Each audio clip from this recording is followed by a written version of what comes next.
Yeah, we straight chillin', serial killing, pre-cool villains on the mic, got you reeling. 5-star rated from the floor to the ceiling. If you catch a 1-star, no time for feelings. Got a demon DJ on the ones and twos by the name Beelzebub, so don't get confused. So grab a seat by the fire, roast them all over two, and prepare to hear the legend of the straight chillin' crew. What up, nerds, and welcome to another salty episode of Straight Chilling, the weekly horror movie review show where you chill and we kill, slice, dice, and chop up yet another horror movie. My name is Bob. I'll be your host for the evening. This is episode 436, recorded Monday, August 14th, 2023. Tonight we're talking about The Last Voyage of the Demeter. Before we get into it, let me introduce everyone else on the show. First up, calling in from Washington, D.C., we got your boy Randu. What's up? Hello, gentlemen. What's going on, my dude? How's it going? Hello. You ready? You ready to get deep into conversation about Draculas and Yes. other shit? I don't know. How do we start a show? We've been doing this for almost fucking 1,000 episodes now or some shit. And I can't think of a natural thing to say at the front. Can't do it. It's fine. It's all good. Last but not least, calling in from Seoul, South Korea, we got your boy Soju. What's up, man?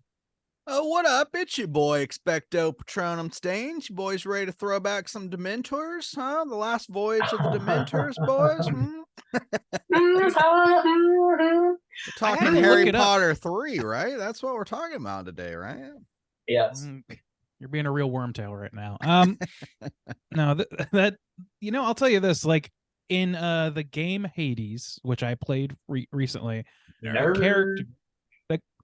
Okay, there is the Greek god Demeter is in there, and they pronounce it Demeter, so I can't not hear it that way or say it that way. I had to look it up. It is Demeter, like that's how that's pronounced, how it's supposed to be pronounced. But this fucking game has brain poisoned me. I can't say the fucking name right.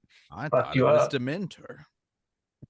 I'm just gonna go with Dementor from now on. Yeah, I think her name's hard Barbara. It's the only solution. Dementor. If I can't. Dementor. Demented? Dementor. We This got boat's it. demented. Bob, come on now. Hi. I know I went there. Sorry. Before we get into it, let's tackle a little bit of housekeeping real quick. Here's another reminder. We do have our September poll currently posted on our Patreon website. If you support us at the $5 level or above, you get the chance to vote on a movie we're talking about this September. The theme for September, it's actually my takeover month, and it is the cutting room floor. I got 3 movies that are about making horror movies, and they are Shadow of the Vampire, Leslie Vernon, and All About Evil. Whoa, Bob, how those numbers looking? You got another vampire flick on there, huh? I do, yeah. And it's winning, surprisingly enough. Man, all Dracula talk this season. All Apparently. Draculas all the time. All the time. Blood-sucking motherfuckers. But this one doesn't have a swinging hog like our boy Willem Dafoe. So, Well, I mean, I don't know if What he a hangs shame. dong in that movie. I don't believe so. I don't know if I could handle seeing Max Shrek's fucking Got that cock. fucking dick hanging out. Jesus Christ. That'd be funny as shit. Yeah, Shadow of the Vampire is winning. Not because there's dick in it, because I'm pretty sure there's not. Yeah, I think it's got like 60% of the vote. Leslie Vernon has, I don't know, 25 or so. Oh, And All wow. About Evil is losing. All right. So yeah, Man. handily winning. Cool. Lots of votes out there. Plenty of time to get them in. Make sure you do so before the end of August, and we'll see what we're talking about this September. We got mini casts dropping every other Friday. Wrath of Becky just dropped on the 4th, and coming up next we got Insidious 5. Juice was talking about Insidious 5 on Friday the 18th.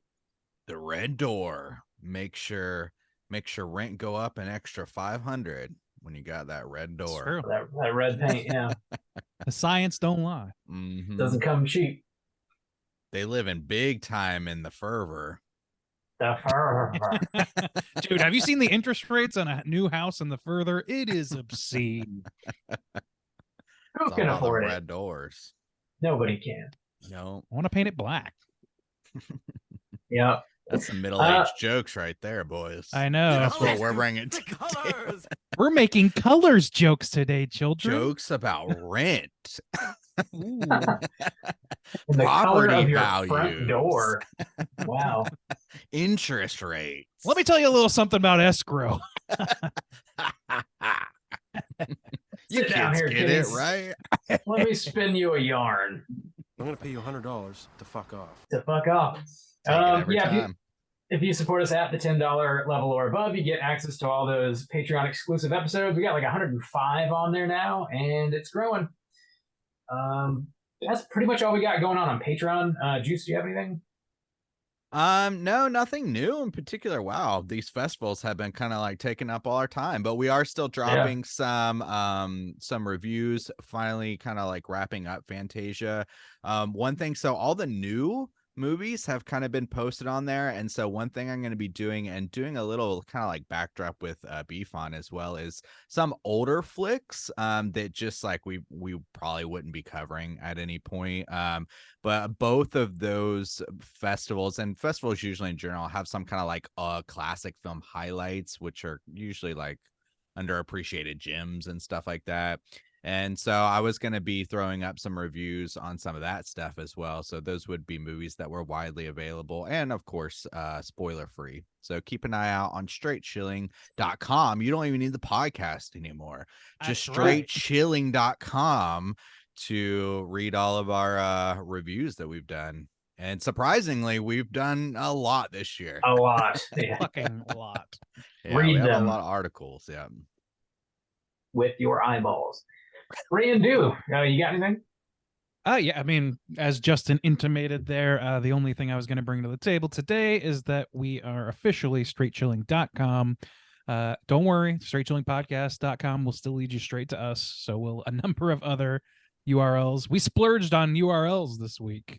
So all that got Patreon some money splurged. I know. Thank Splurging makes me feel good. Well, Jesus. Mm-hmm. Yes.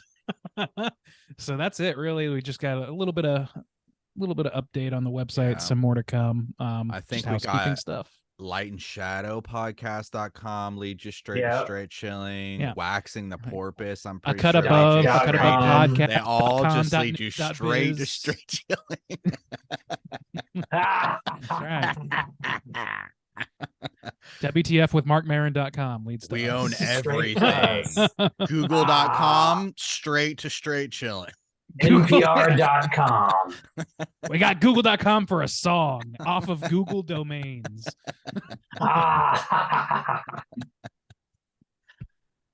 Yeah, check out the website. That's There's it. some reviews for you. Cool. I think our house is clean. I think so too. This house is clean. All right, let's get into the main event. We're talking about the last voyage of the Demeter, and we're kicking it off at the back of the box. What's on the back of the box?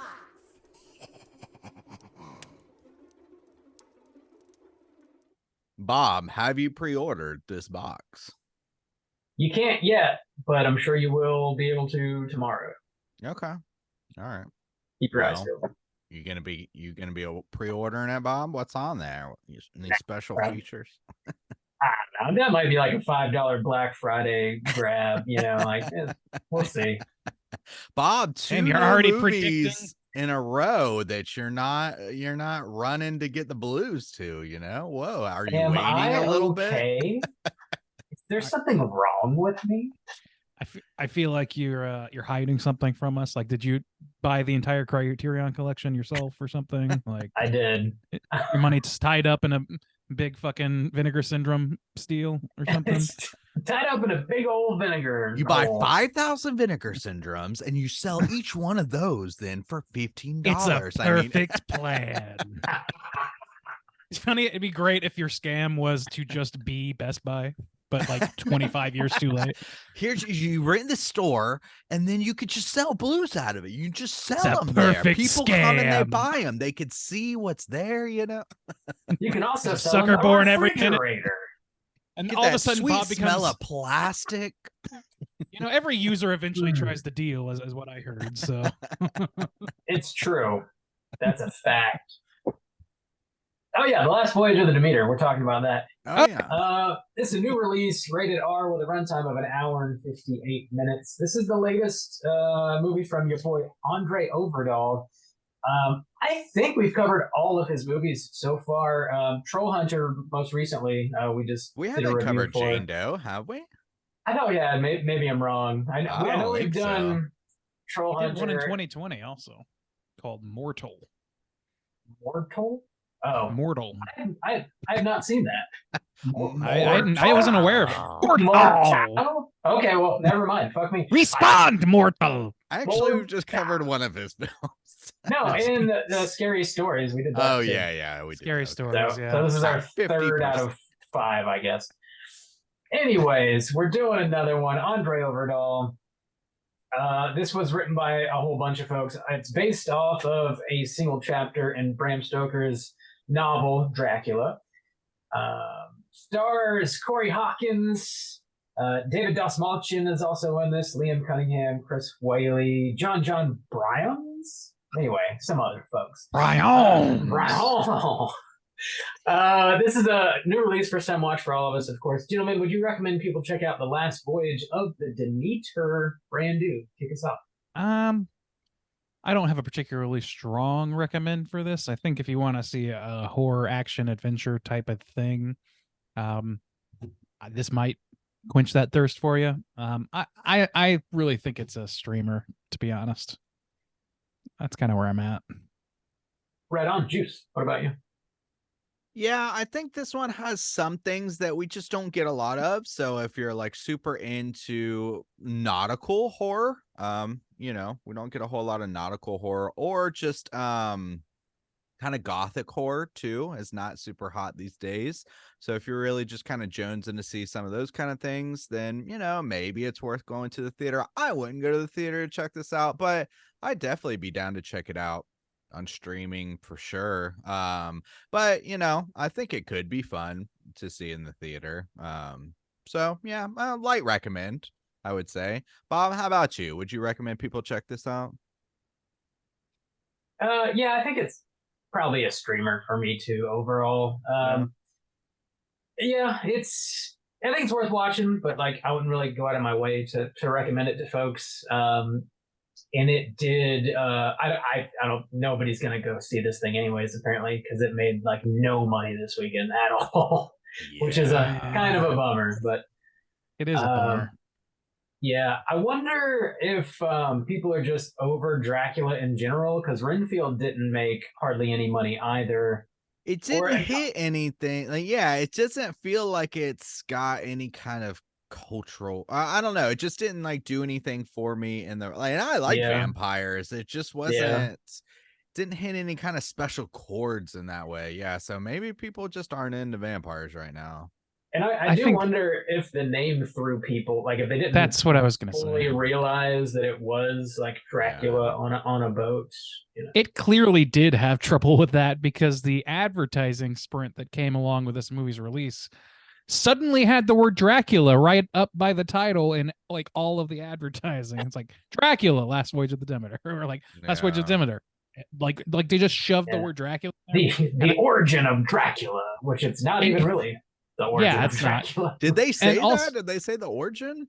On one of the posters I saw, I think it might have been like a foreign one sheet, but yeah, it said like Dracula's origin or the origin of Dracula or something. I think like they that. really scrambled to try and find a way to get people aware that there's of what this is, because like it's not even just the title. Like I don't think this was marketed very well. I really don't think it was at all. The trailer was some doo-doo for sure. Yeah, I was excited as shit about this movie until I saw that trailer, and I honest to God, like even after having seen the movie now, I feel like my perception was skewed against it going in because of that fucking trailer with the goddamn Smashing Pumpkins song in it. Such a bad choice to use that fucking song. Such a bad choice for this film too.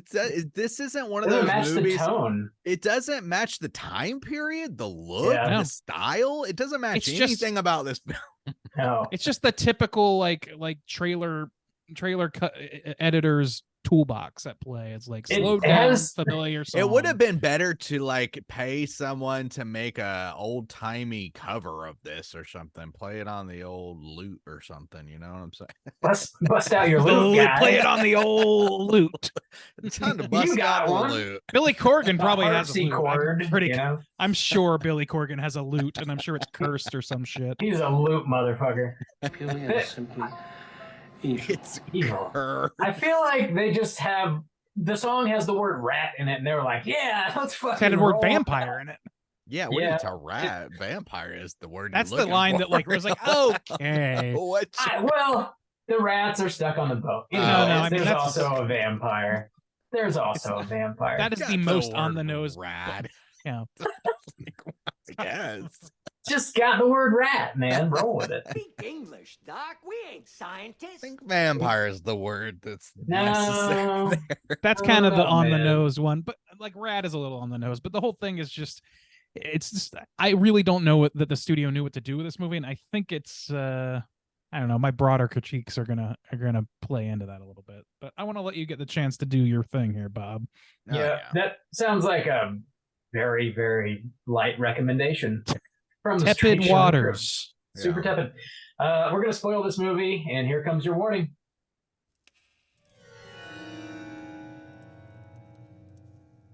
Spoiler warning.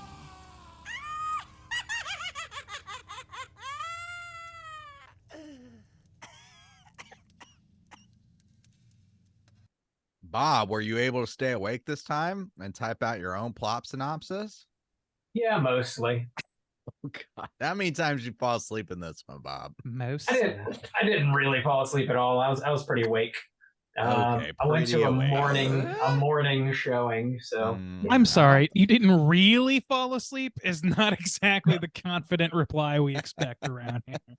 I didn't like really fall asleep. It was more of a cat nap. mm, It was just like a 25 just a minute nod off, you know. Yeah. hour It's nap. not enough. Yeah. Jesus Christ. Tiger Oh, All right. snooze. God. Yeah, I got the synopsis here. Here we go. All right. Lay On it on me, August- big dog. On August 6th, the ship the Demeter washes ashore in England. Among the wreckage, a captain's log is found. 4 weeks earlier, the Demeter makes port in Varna, Bulgaria, picking up cargo to transport to London. While in port, the ship hires 3 additional hands, including a gentleman by the name of Clemens, who's a doctor and astronomer. The crew begins seeing a mysterious figure on board the ship in the fog. A crate below deck falls and breaks open. They find a young woman inside who's barely alive.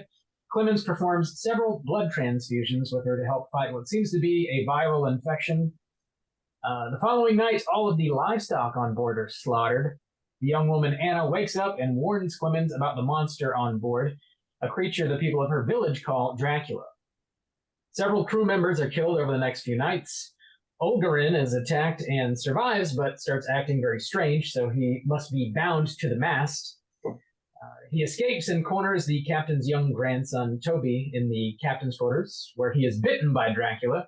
The following morning, Olgarin and Toby both burst into flames as the sun rises. The remaining crew plan to trap Dracula on the boat and seek it to keep him from reaching London. The captain and first mate are killed, leaving only Anna and Clemens. They crush Dracula with part of the mast, and the ship's hull starts leaking water. Anna and Clemens jump ship and float on bits of wood as Dracula manages to escape and fly to London. Anna starts showing signs that she has turned into a vampire and greets the sun as it rises, bursting into flames. Clemens makes it to London, and we see him hanging out in a pub.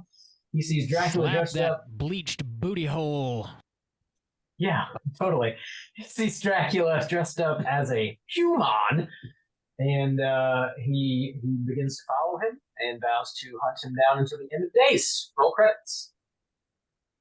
All right. Yeah. Well, Bleach butthole. There you this go. is this movie, man.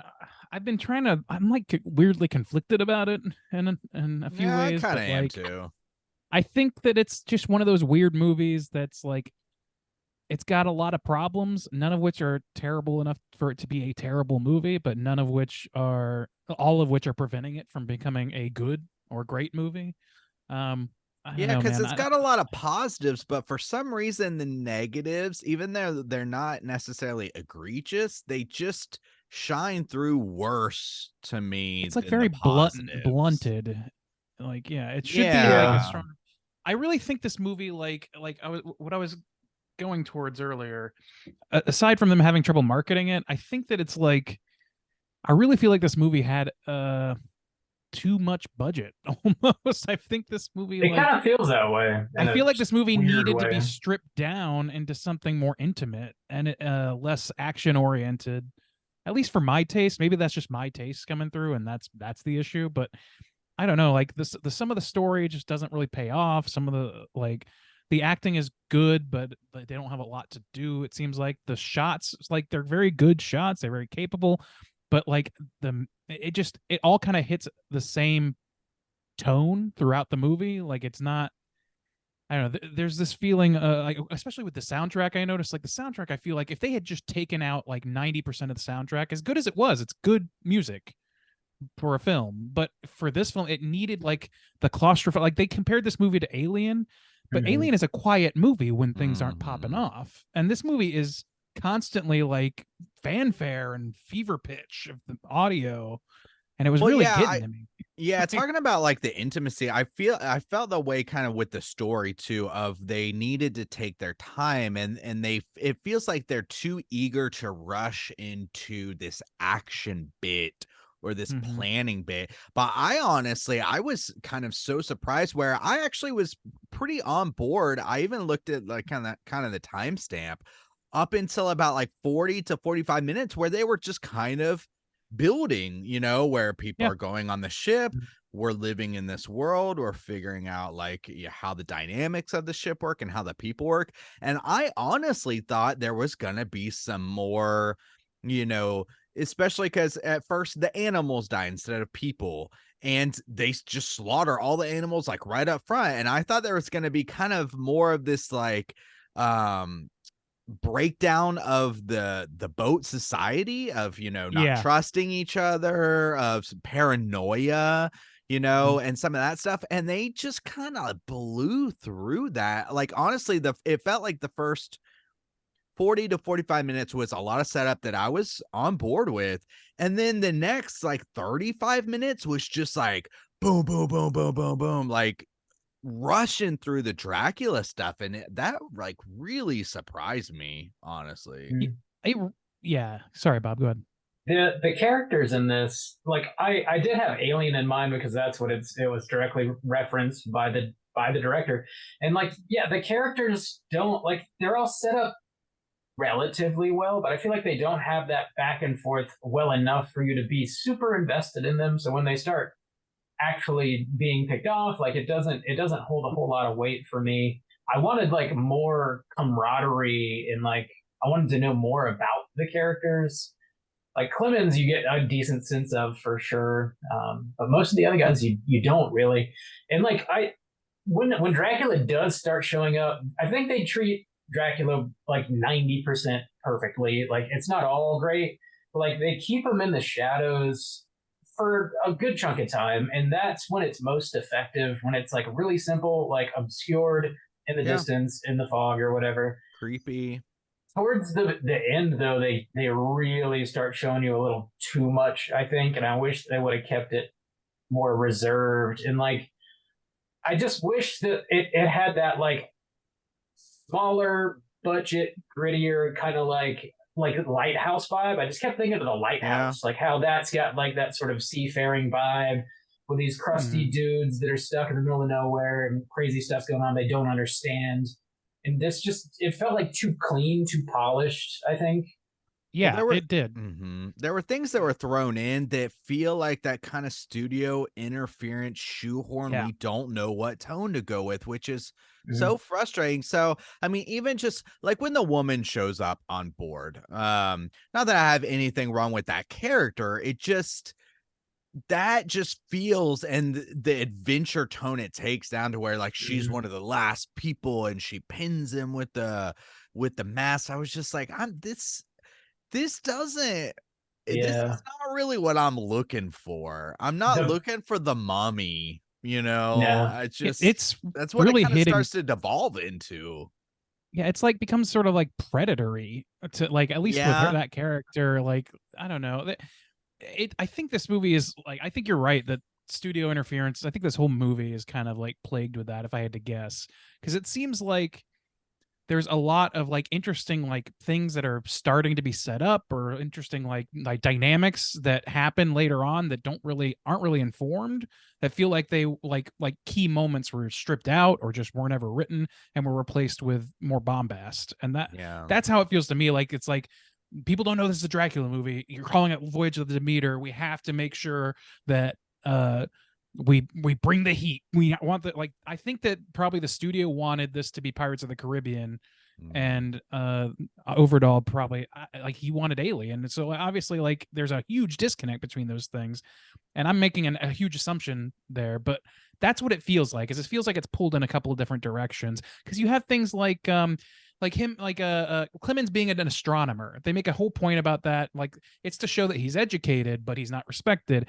And then they just kind of never talk about that again. It never comes up again. Him doing astronomy never comes through in the clutch. And then later on, it suddenly is like the race thing starts coming into play, and that feels like sudden as well. Like nobody at any point talks about race until it's at the very end of the movie. And yeah, I mean, it makes sense for the character, but like, can we set that up a little bit? I don't know. Yeah, Like, it's just like I gotta Yeah. do the monologues in this are terrible. they just don't feel informed or earned. Yeah, they by just anything. feel like Yeah. I need to drop a lot of Information. info on you. Yeah. Yeah. Ugh. And then they'll have You don't something connect. cool like the knocking on the Yeah. thing. That's a cool set piece. It is But cool. it's- Yeah. but it's like kind of not.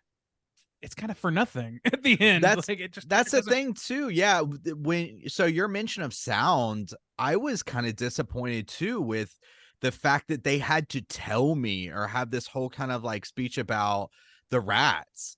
I was like, I mean, he had a couple cool lines. I like how he said, like, you could burn the ship down and the rats would nest in the ashes. I was like, that's a cool kind of visual and line. And you do see the rats on them, you know, and that's part of that. Like I said, the first 45 minutes of like the rats are just crawling on these guys in the ship. And then I was like, if you took out the music cues and you had if it was mostly quiet and you just had this constant noise of the rat just like feeding in every scene, and then just all of a sudden they were gone, that would be so impactful. could be Yeah. As a sound cue, just like the knocking on the wood and stuff, like make this a livable place that you play with these sounds, and they kind of waste that potential. And you know, it's crazy because like I read, and I don't know if Bob, you were going to say this in trivia, but that they built this ship from scratch. This is a ship they built for a set. That's incredible. Like it is. And it looks cool good. It does. But look it's good. like, it's just covered in studio cheese to a certain extent. It's a nutritious that's meal covered in unfortunate. cheese whiz. Like, I don't know. There's not a ton of trivia It's on like this, eating but a steak with ketchup. Right. God damn. One thing I did see was the script had been floating around for years and had been like written and rewritten, and it passed through the hands of several directors, and it finally like landed with Overdahl and finally got made. So like, yeah, there's probably a lot of different influences over the years that like landed on the page, and he had to make it all make sense at the end. So, that would make sense. That's like, it created a confused perspective. They have two lead writers written on here aside from Bram Stoker, which is just a name drop at that point.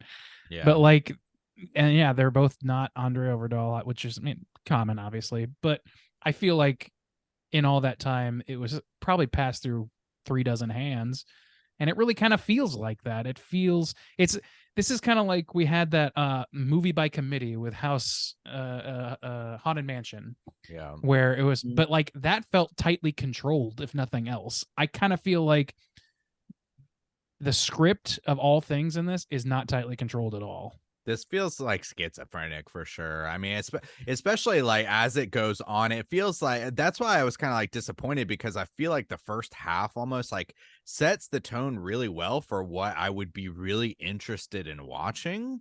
And then I can just see it kind of devolve into, we need some action, we need some heroes, we need some, like, even people living. I was, them floating away at sea, and their whole plan, I was just like, what The is plan this is plan? Dude, the stupid plan, as all of their Terrible. plans suck, and there's It's- infinitely better plans just available that they never even Yeah. think about. Dump They have to all- do everything at night.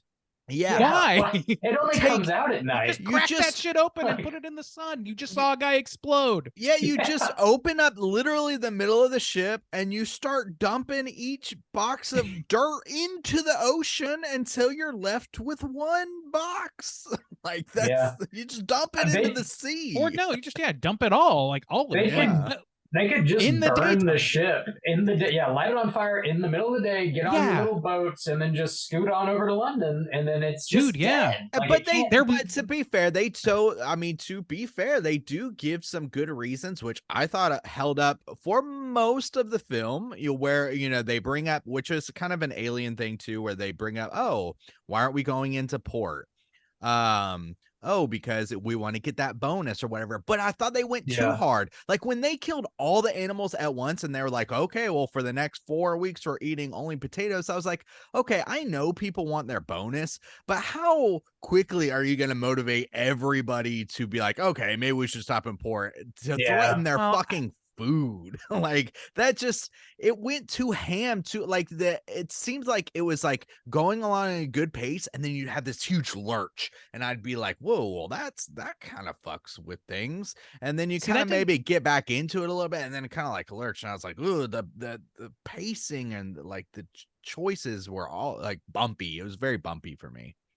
I mean, I tend to agree with most of that. I didn't find like the food, the ration. I mean, people will eat less if it means a huge payday. That's just, I feel like, human nature, especially people who do this kind of hard job for a living. They don't want to go out and have to do something else because because of this thing.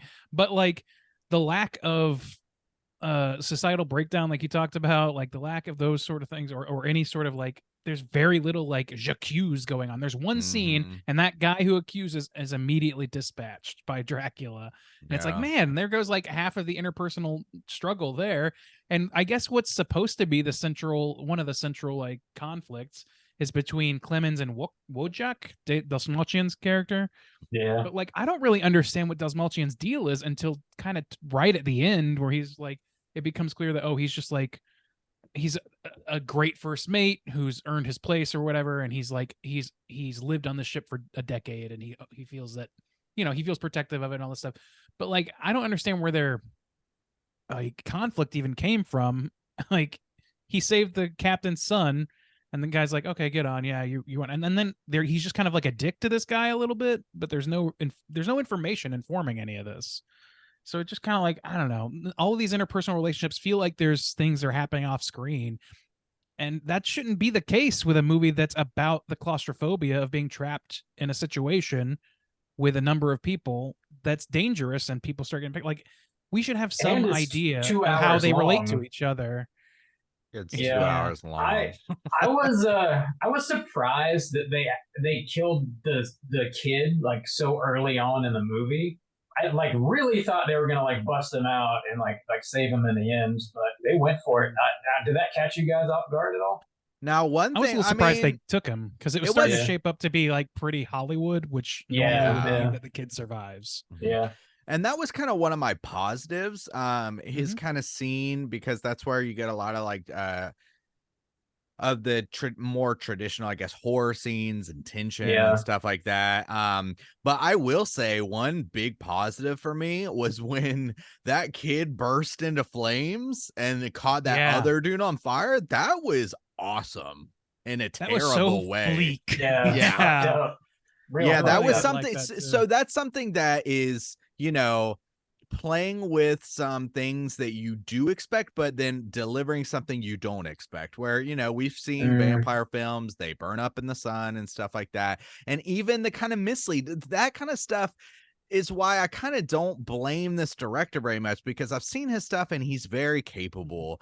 And in moments like that, I'm like, okay, this could have been a great horror film because it sets it up, the vampire stuff, but it also has this mislead of like, oh, this is a guy, he's grieving and he says he saw the sheet move, nobody else saw it move, and you kind of suspicious, maybe we'll get a jump scare, but then to like catch on fire and like that was just a good use of your setting and your horror tropes and stuff like that, and that was a big positive moment for me. It was a small quiet moment that got big very suddenly, and that's what works with these kind of, that's what worked for Alien. And like, if you're really using that as your jumping off point, that's what I kept like thinking about. I was like, this doesn't feel claustrophobic. It doesn't even feel like like, as beautiful as the sets are, a lot of it I couldn't tell where they were. Like, I couldn't, like, you should be able to have, if you're going to go through all that trouble and you're going to like film in this situation, you should be able to very clearly tell when, like, what room lies beyond that door to a certain extent.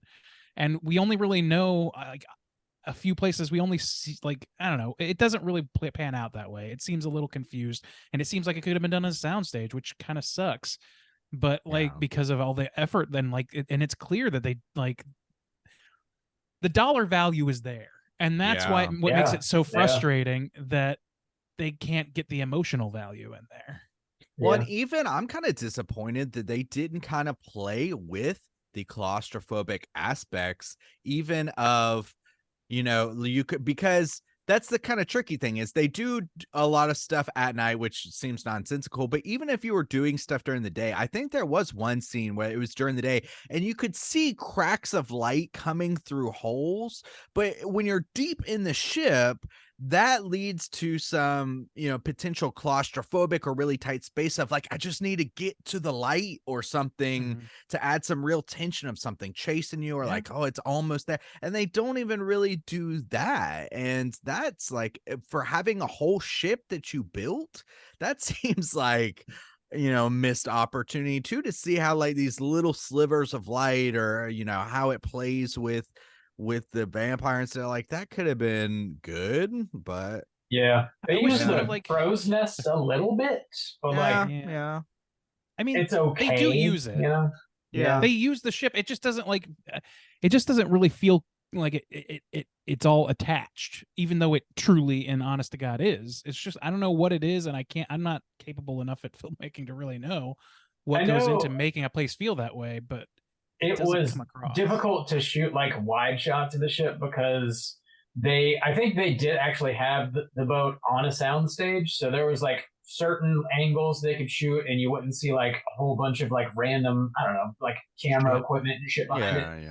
So like you could only like hit it from certain angles, and like it was difficult to shoot on the ship because it's only so big. So like you could only get so far away from certain things. And I guess it was maybe a little limiting that it was actually all one real ship and not broken up into different rooms. But I don't know. I'm not a filmmaker.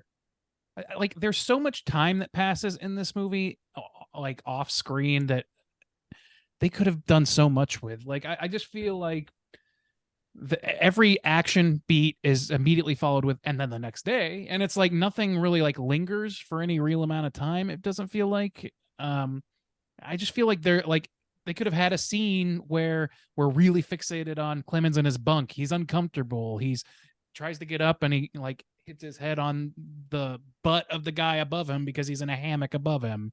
And that's just the way like ship living is like, and it's like a little levity. And then like, but then it turns out like the guy thinks he's a piece of shit. He maybe brings up race and does something like that and sets him up to be not just like, oh, pampered, educated boy thinks he can come on the ship, but like, really sell that home. Is just like, these guys do not like this motherfucker. They don't trust him. And then when the fucking livestock gets killed and the guy accuses him or whatever and then gets killed, why aren't they like suspicious of Clemens at all? Like, there's and they mention it like, oh, well, we found you with his knife, and then he just like, well, that makes sense, I killed him, and then nothing comes up of it, you know. I mean, he's got a good excuse. They could have like written it so that he didn't have a great excuse. Like, he just they find him covered in blood holding the guy. Like, that's all it takes.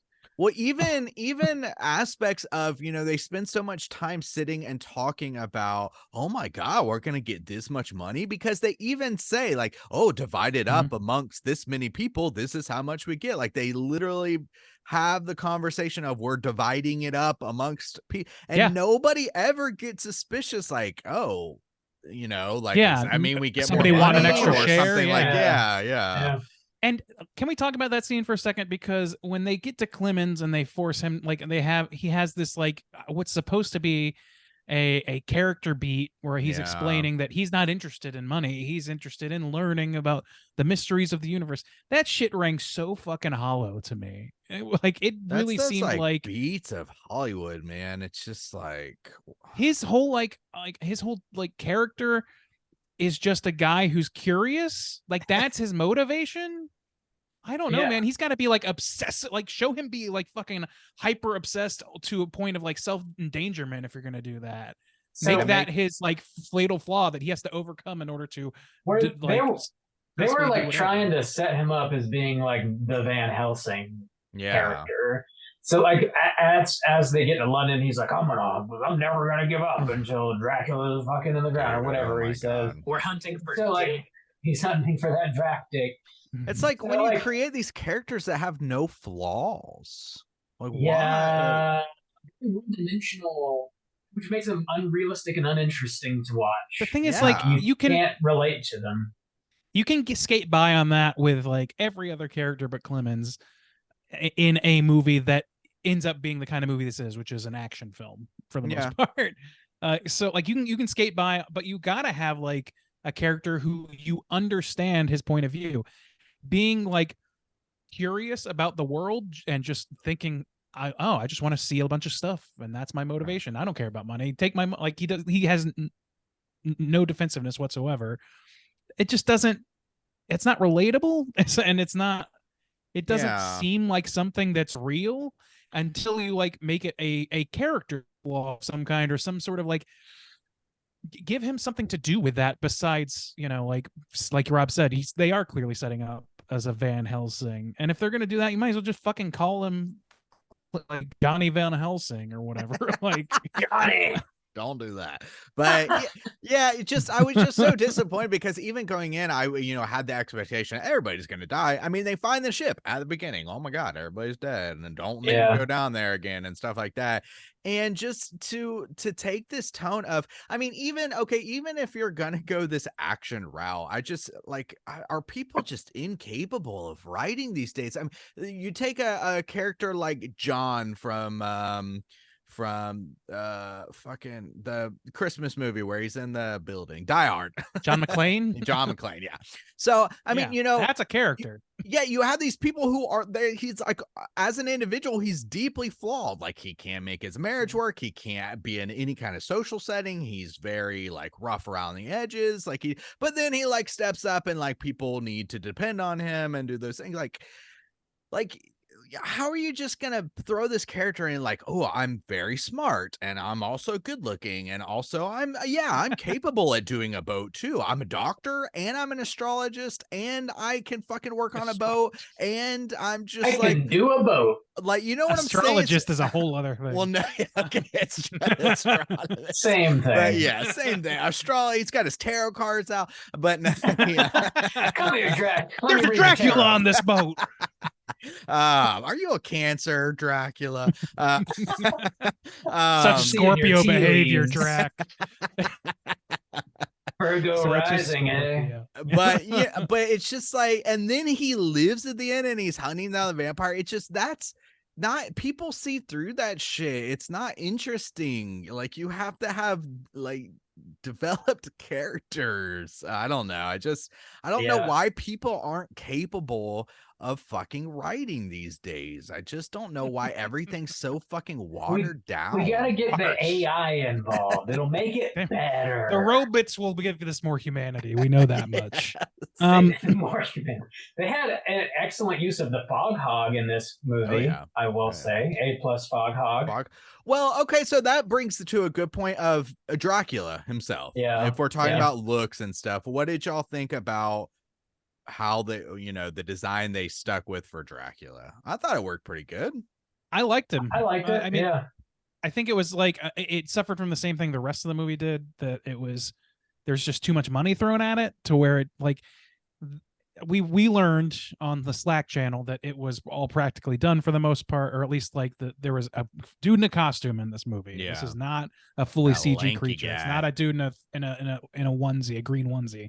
So like, and you know, for that you can tell like there's enough of that value of having a guy in a suit that you can tell, but it's also got a little bit of like that layer of cheese on it. Just that extra American cheese on there.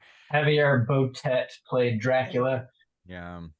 Yeah, it's I don't got know. like I like the the CG design kind of is good. sheen on it a Yeah. little bit. I like that they Somebody's- decided to go with the more like animalistic vampire like bat kind of thing instead of like just like a suave skinny dude like creeping around his ship. You know, Yeah. it's a little more like menacing and terrifying, and you know, seeing his wings and like he's flying around the ship and taking people, you know, off of the other boat when the chef tries to escape or whatever. He can like fly out and take his ass. So like I like that he's got the added mobility of the wings and stuff, but I do think they end up showing too much in the end. I think my biggest pet peeve when it comes to how they treated Dracula is he doesn't speak much, but I wish he just didn't speak at all because it doesn't sound good, and I don't think it looks good either with the teeth when he talks. It just looks that didn't hokey. bother me, surprisingly. It didn't bother me either. But Yeah.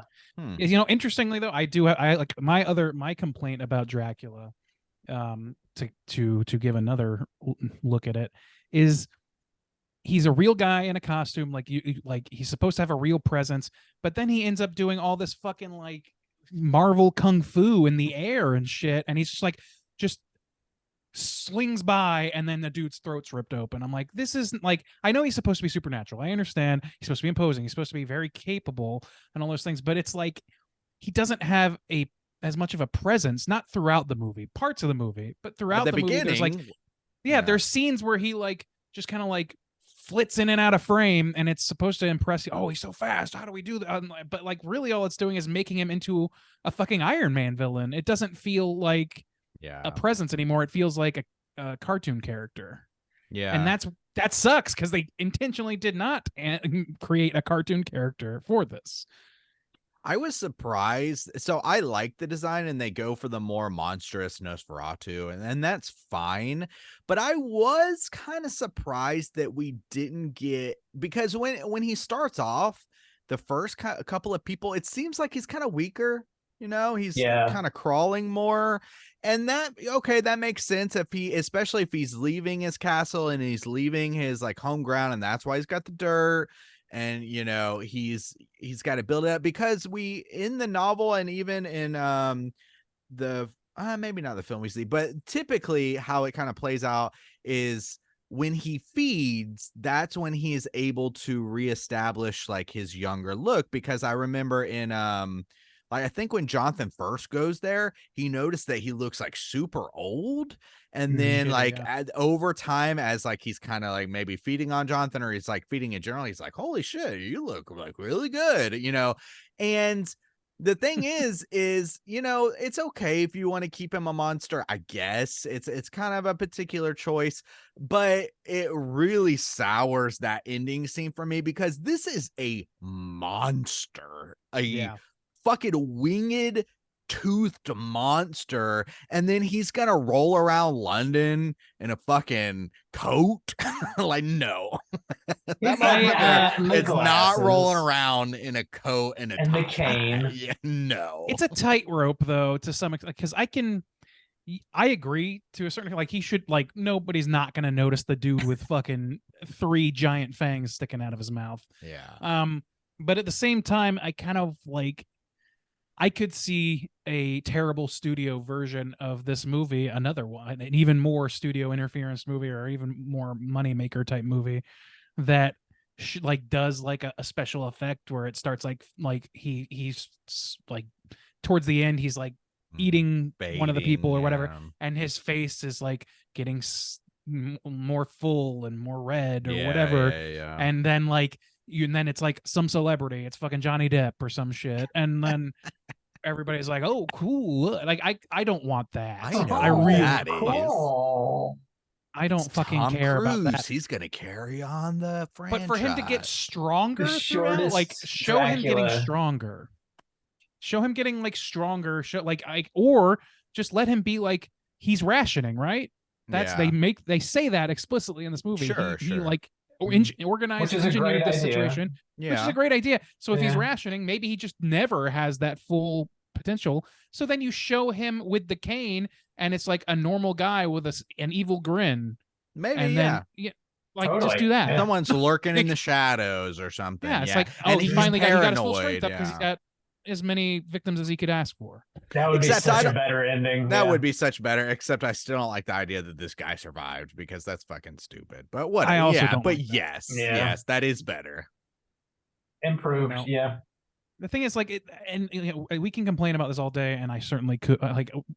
I think I'm just fixated on the negatives, like that happens with movies are Yeah. close to being good, and it's like there's a It lot is. of good shit in here. Like taken individually, I railed on the soundtrack, but the soundtrack's good when it's just Yeah. you just take it as a soundtrack.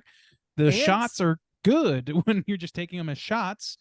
And I Like, would say 90% of Dracula is good. It's really Yeah. just Yeah. until the very end where for some reason they were just like, we don't want to hide him anymore, even though we have just drowned this set in fog.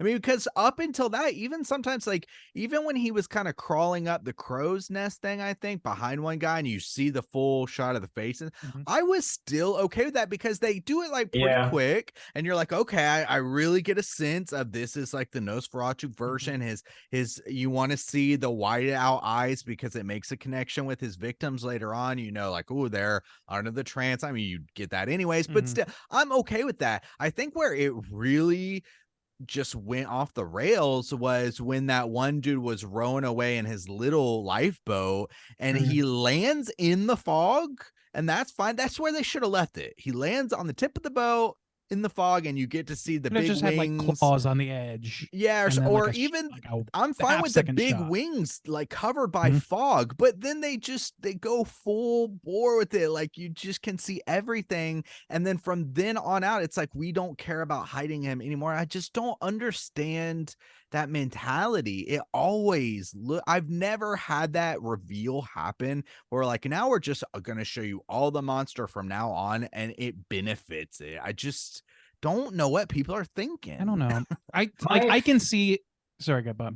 Go ahead. My favorite moment in this whole movie is when the kid's trapped and Dracula's coming Yeah. after him, and they break a hole in the door, and it's the first time the whole crew actually sees Dracula, and they're looking through the hole in the door, and they get like a side profile shot of him, and I'm pretty sure in that moment it is silent, and they all just sort of like Yeah. take a step back, and they're like not sure exactly what they're looking at, and it's so incredibly effective. I Yeah, love it's that good. moment in this movie. Actually, They just don't carry that sort of vibe on. That's like really the only taste of it that you get.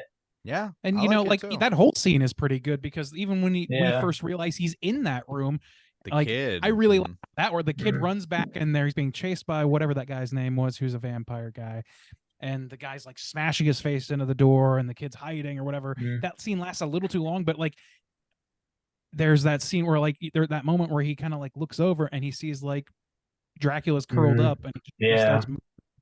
And that's fucking great. And then it gets to the part you're talking about. I'm like, that's all great. That It scene is. rules. Yeah. That's the best scene, I think. Yeah. Yeah. It might Good be. shit. And it's just like, man, I don't know. Like they just can't stick the landing on most things. Like everything Yeah. in a vacuum is good until you put it all together, and it's like, what's happening here? Like it's a Yeah. confusing mess. Just they're like afraid to play it down.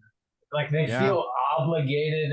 I guess because Marvel shit. I don't know. Like We they get just too feel kinda big. You obligated. gotta have a hero. Yeah, this did have like a pretty solid budget of like $45 million, and Damn, like dude. I don't think it needed it. Like they didn't have. It's No. really cool that they built the boat. It's super cool, but they didn't have to do that I don't necessarily. think that's where half the budget went. Probably honestly. not. Like, Probably not. But yeah, they're definitely like- not going to make it back either, which is Yeah. kind of a But the They thing clearly is, spent- like, Go ahead. I don't like.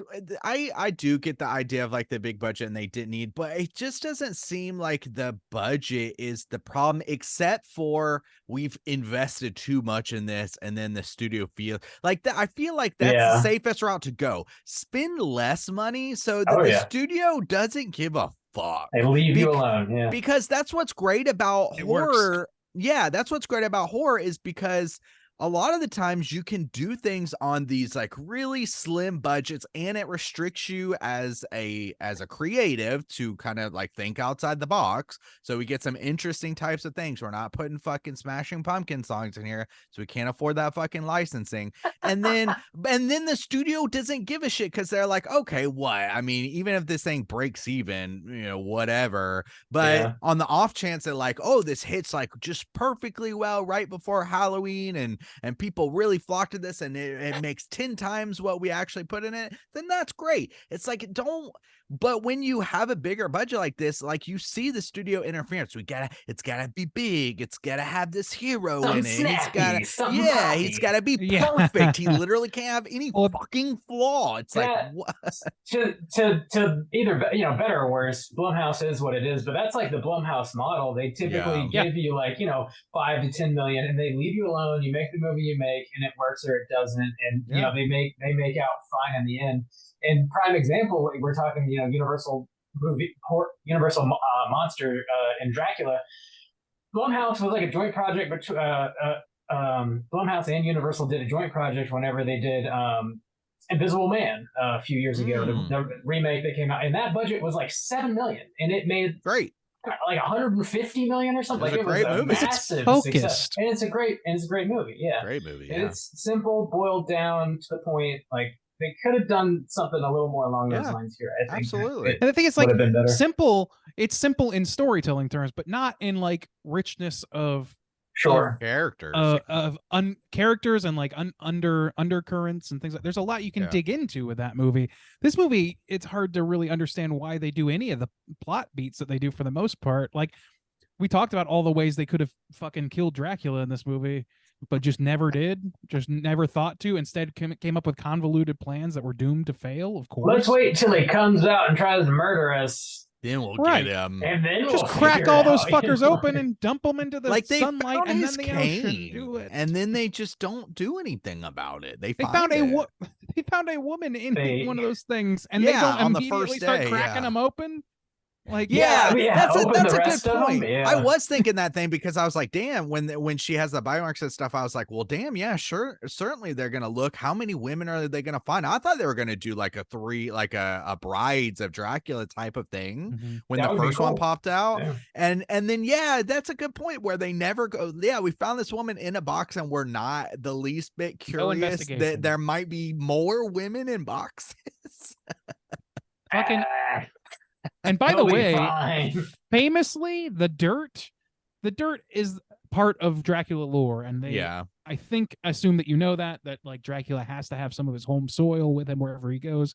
Except in this fucking movie, apparently, because he just flies off a fucking shipwrecked boat that has all of his shit in it. That's And- true. Just doesn't need that anymore. I don't Well, understand. yeah, they didn't wrap that up well. It's The just- dirt is a vampire, just like the song. I mean- says. I mean, Ah. Ultimately, to be fair, we do see that the ship is like run aground. So I mean, Yeah. It's I guess he could go rescue it, but what is he like? I don't know. Gotta save my dirt, guy. well, it's like that. It's like that scene in fucking Nosferatu where he's literally like carrying his coffin. Yeah. to the street. Yeah, actually, they should have just intercut that in there. Yeah, I would've public respected the domain. fuck out of Just that. fucking drop that. Why not? That's true. That's good. We should make a fan edit and just cut the two movies together. Just Oh, it'll I work just- out. Yeah, I think I don't know, but what do you guys think? I think we've railed on this movie pretty good. we have. I'm gonna We've go tried to refill give my some coffee. goods. Yeah, I mean, overall, still, like at the end of the day, I think this is such a fantastic concept for a movie. It's a really cool Yeah. idea. I don't think that they really like explored the idea's full potential. It feels a little hollow. It feels a little straightforward. Like there's just not enough really happening in the movie between the characters, and Dracula's just kind of like baseline. Like he does sort of get in their heads a little bit and manipulate them. He does turn into fog like once or twice, and like he doesn't really use it too much. Like it just his powers seem like they're not utilized to their fullest extent, and like the characters aren't developed well enough. We don't get enough like interplay between them. It just doesn't feel like any of it's reaching its full potential. It's just kind of like it's like halfway. And hooked, it's one of those things too where it's like I understand that this is a chapter out of Dracula that they're expounding upon, and that like it's to be expected that people are familiar with fucking Dracula when they come and see this movie. But at the same time, it really kind of has a feeling of like I don't know, like we don't need you to wink at the camera, and I'm not entirely sure that's what I would call it, but it just like some of the stuff is like I don't know, it doesn't feel organic. If you want this to feel like Alien, you have to put us in the shoes of people who don't know what the fuck is happening. So like I don't know, some of the stuff about like that they kind of just figure out is stuff that doesn't logically make sense, like surmise, and then they can't figure out things like that the sun is a problem for Dracula, even though they watched more than one person explode. Let's rate it. We're pretty much doing it anyways. Let's go ahead and rate this thing out of 5. Randy, continue your thought process there. Yeah, I don't know. I just it's disappointing because this is like Andre Overdahl. Like I respect this man's work. I like you look at fucking Autopsy of Jane Doe and you see a fucking bottle movie for the most part that works so great because it just gives some quiet to it. Like that ringing bell is fucking great. It works perfect. And that's how that knocking should have worked, but it was drowned out by the OST and by some of the more bombastic shit that's going on. And you just need some quiet, some downtime for characters to sort of like really flesh out what they're about and make it something that you can relate to. If Clemens' whole thing is that he needs to understand things, he can't just say that and that's that. It has to be him being like you don't have to like you don't have to inform it by a bunch of trauma or anything. You could, but you don't have to. You don't have to do anything. You could just, but like show that it's a problem for him, or show that like it's an inescapable fact about his character. He's obsessive. Yeah. He's like I don't know. He maybe have him drop a line about how he like had trouble in school because he wouldn't stop studying X when he was supposed to be studying Y because he was so fascinated about the natural world, or like that's whatever. Even like towards a Frankenstein tale. Yeah, honestly. Yeah, totally. And that would be fine. Like I wouldn't have a problem with if they did that. I'd just like give him something more than just saying to camera, I am interested in discovering the natural world and understand why bad things happen and good things happen. I am so perfect. Like they have this religious character on board and he's like mostly played for not laughs, but just like quick, like, I don't know, nothing scenes pretty much. Like he's kind of just like fodder in the end. I don't know. I don't want to keep complaining about this movie so much because it just to me feels like squandered potential, but like a majority of it isn't bad. It's just it can't work itself together. It just feels very disjointed from itself. I don't know how. I'm just going to keep repeating myself, I think. So if I had to give this a score, I'll go with a 2.75. Man, dude. I just don't. I don't know, man. It's not middle of the road. It's not like completely mediocre. It's got a lot going for it. It just, I don't know. There's things that sort of like it blunts itself with bad decisions in a few places and with overdoing it in a few places. And I don't know who exactly is to blame, but my experience with Overdahl is that I don't think he was the one adding so much of this stuff in here that didn't need to be there. I feel like he's a more capable director than that. But then again, we also saw Scary Stories to Tell in the Dark, and that movie, for all the things I like about it, it struggles with all the characters and the branching stories and all those things a little bit. So maybe he's better at more insular stories in general. Troll Hunter is a little bit more about a ragtag group that's together. This one is just it's kind of got more characters maybe than is manageable, and a lot of just cheese whiz on top, man. I don't know how else to say it. There's just a lot of money sprinkled on top that doesn't really amount to much. I don't know. Right on. 2.7. All right. I'll slide in here real quick. Bob, I love you. Out of 5. The Last Voyage of the Dementors. Where are they headed? The Dementors. I love this concept. I think it's a great idea for a movie.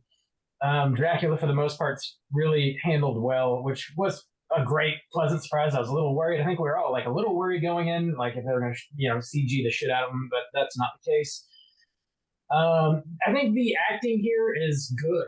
I think the characters they set up are generally fairly interesting. They just don't have enough to do, and the movie is it just really like takes a shit. I feel like in the second act, like they set it up, you get to meet these characters, we get on the boat, the voyage, it's like it's all happening, and then there's just like not a whole lot going on. Then we get just like just a face load of Dracula at the end, and then it kind of wraps up. I want more from these characters. I want a little less from Dracula, honestly. They definitely should have done more with the crates and like what was in them, and not just like the one single girl. Like I don't know, they could have just been filled with corpses. I guess it was like a convenient way to have her explain some of the history of who Dracula, but like everybody knows who the fuck Dracula is. Good use of the fog, which I'm a fog boy, very pro fog. Them killing the kid like surprised the hell out of me. They didn't pull any punches there, and that whole scene, yeah, as we mentioned, is definitely probably the best scene in the movie. There's at least a couple times they had like the Dracula flying directly at the camera, and like you see his face, and it's just like so like hacky. It feels just very try hard, and like you just really don't have to do any of that in this movie. Which is a little more understated, a little more like gritty. Yeah, the plan at the end is very stupid. To catch Dracula at night is dumb, and I don't know why they arrived at that conclusion. But overall, like, there's more good than bad here. I definitely didn't hate this movie whatsoever. I don't know that I'll be in a big hurry to rewatch it.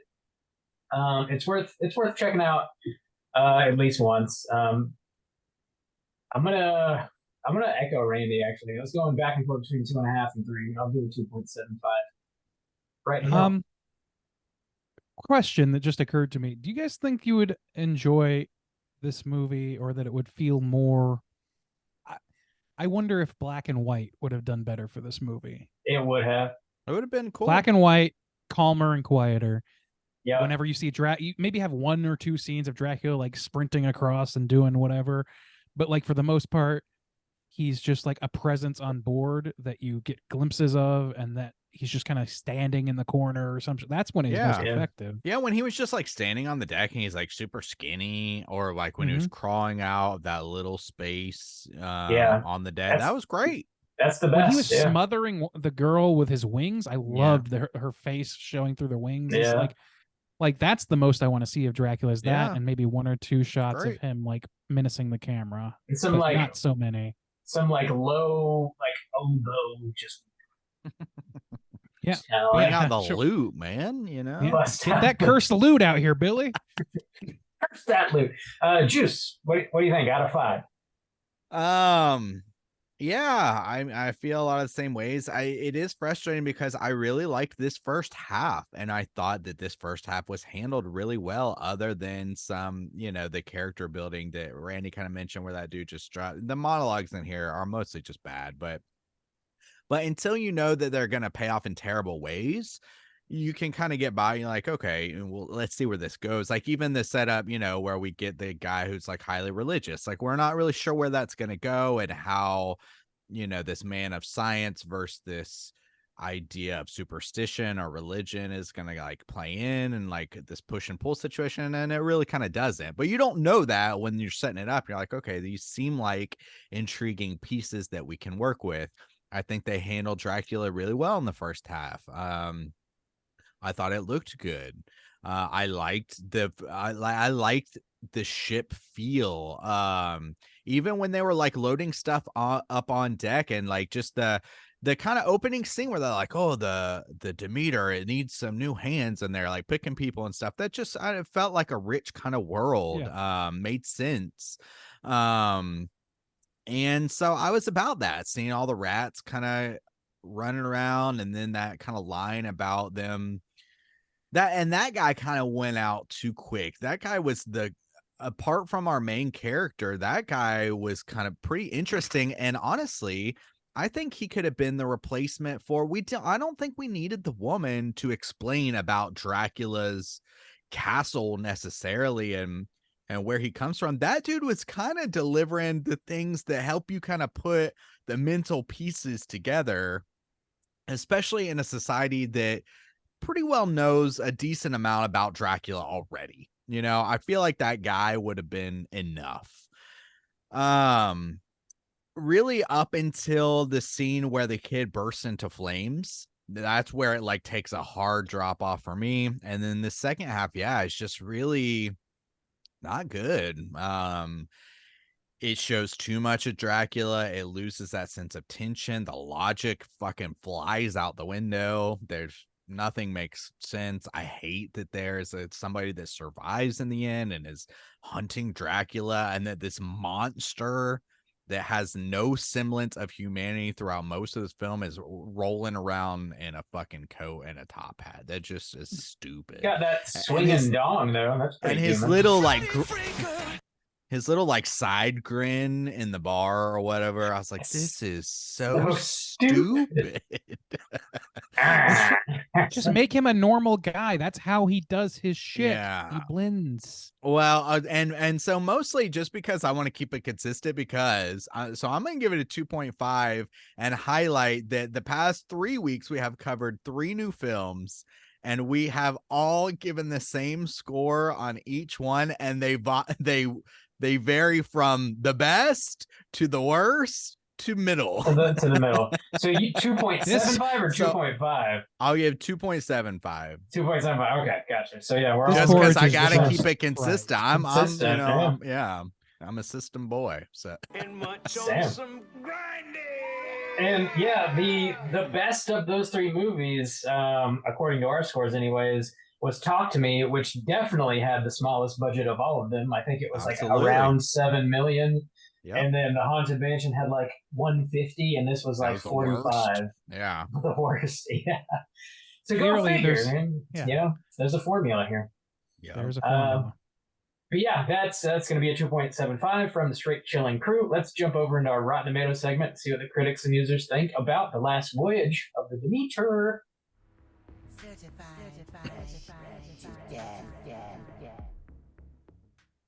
All right, ladies and gentlemen, this is the Rotten Tomatoes segment of the show, in which I'm going to have these 2 gentlemen guess within the best of their abilities what the aggregate positive score is on RottenTomatoes.com for The Last Voyage of the Demeter. We're going to start with the critic score, as we always do. And I'm going to start with Juice tonight, let's say. Juice, there are 120 reviews total for this in the critical category. What percentage of that do you think are positive scores? I don't know. It's kind of hard to tell with the critics on this one, because there are some, you know, like they built a ship, and you know, and there is a lot of practical effects going on, so I would think that would probably play positive, but I don't know, they probably feel very similar to us, honestly. So I'll say a 50. Flat 50. Okay. Yeah. Bob, how about you? Where are you coming in on this? Over, under? Yeah. I was thinking the exact same thing, just right down the middle. I feel like I've seen more negative than positive, so I'll take the under, but not too far under. I'll take like a 46. Uh-oh. Oh, We have a tie. It is 48%. perfect. That's a That's a hell yeet skeet. Hell yeet skeet skeet skeet. A yeet skeet boogie. It's a yeet skeetin' boogie is what it is. This has just evolved into babble for people who have You not gotta listened yeet to this that before. skeet. Yeah, so you guys are right down the middle on this. 48%, 120 Wow. reviews. Let's jump over to the audience score, and then we'll read the critical consensus. Bob, we'll start with you on this one. There is 100 plus verified ratings, so still a pretty small sample here. Why don't you tell me what you think the audience score is for A Last Voyage of the Demeter? I think it's gonna be lower than the critics. I'll go. I'll take a. I'll take a 35. 35. All Yeah. right. Juice, how about you? I think it'll be higher than the critics because the Ooh. kind of way this movie's built is to kind of smooth out particular edges to be more accessible, I guess, or to be the most kind of accessible. So I think we saw that too with Haunted Mansion last week, I think, where critics weren't crazy about it, but then viewers with like kids were like, hell yeah. So I'm still not gonna go too high, but I think I'll take my 50 still. I'll go 50. Okay, 50. Well, the 50 is going to work out for you, but not nearly as close as you were hoping, I'm sure. 73% positive. Damn. Oh, okay. So that's kind of what we saw with Haunted Mansion last Yeah. week too. Yeah. I mean, in general, if it's got a lot going on, if it's got a lot of action and Yeah. and whatever, people are pretty forgiving, I think, is what we're learning, and critics are Normies, not. we call them. Yeah. Fucking plebes. Idiot. Those normies, they I always love it. stroll into the theater and they always say, hell yeet. If That's what they anybody ever did always that when I was sitting in the say. theater, I would lose my mind. Laugh my ass off. Dude, yeah, I would laugh. All right, the critics' consensus reads as follows. The Last Voyage of the Demeter finds a fresh angle on Dracula's oft-told tale, although lackluster execution often undercuts the story's claustrophobic tension. See, I don't even like claustrophobic tension doesn't even need to apply here. Did you guys feel it? Like, Not really. I mean, then that If- one scene where the kid like squeezes to Sure. the door and he's trying to, I mean, that's the but one this somehow that doesn't scene feel should like a have bottle been- movie. The movie, yeah. No, it doesn't. It's too. It feels too open, and it's not because it's on a ship and you can see the horizon or anything. It's just like there's like it seems like there's so little of like people like feeling the feeling of Yeah. constraint is just isn't there for me. Yeah. All right, let's. Okay, I don't know what that was. Let's read some negative reviews because they tend to be a little bit funnier. Here's one. One thing is for sure, The Last Voyage of the Demeter, aka Dracula Boat, is truly a horror as it showcases the behaviors of a terrible roommate. Dracula is a slob. There is no reason we shouldn't be on this list making similar dumb jokes. I know. Yeah. The weekly reminder to give us a 5-star review on Apple. Let us sully on Rotten iTunes, Tomatoes on your whatever. behalf. Yes. So we can, which we might not even need that, but please give it to us anyways. Yeah. We need like a baker's does, and then Yeah. we're in. We let's might have read one found a more. workaround around the system, but still, it would be nice to have that. You just buy the .com and you can do whatever you want. You just That's buy right. Google.com. Rotten That's how Tomatoes.com. copyright law works. It Yeah. goes straight to us. Oh, fuck. Well, we'll read one more just for the fun of it. A hackneyed, clunky script and dull, unappealing characters sink this experience shortly after it embarks. This Dracula has fangs, but they are softer than butter. God damn. Fucking Peggy Hill writing So movie reviews stupid. these days. Softer I don't know, than man. butter. Got them country crock fangs. Yeah, damn. That makes me That want just- to. that one really- roll. I want Really to butter your bread.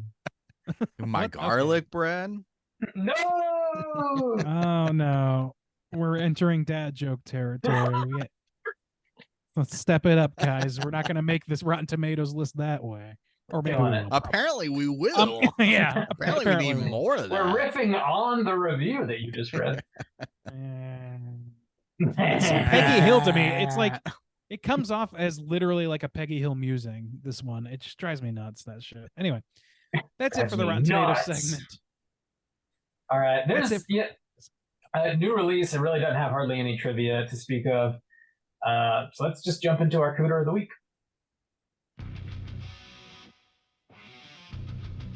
Straight chillin'. Cooter of the week.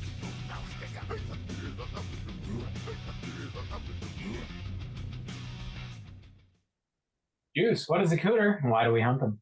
Oh, Cooter's character type in a straight challenge exclusive. Cooter must hit 3 of these 5 points to be considered a cooter, but we want the cooter with the most points. The 5 points of cooterdom are sexual deviance, manipulation, smug arrogance, overall looking attire, and overall patheticness. Boys, I think that this might be a tough one because I feel like the character development in this movie is pretty subpar.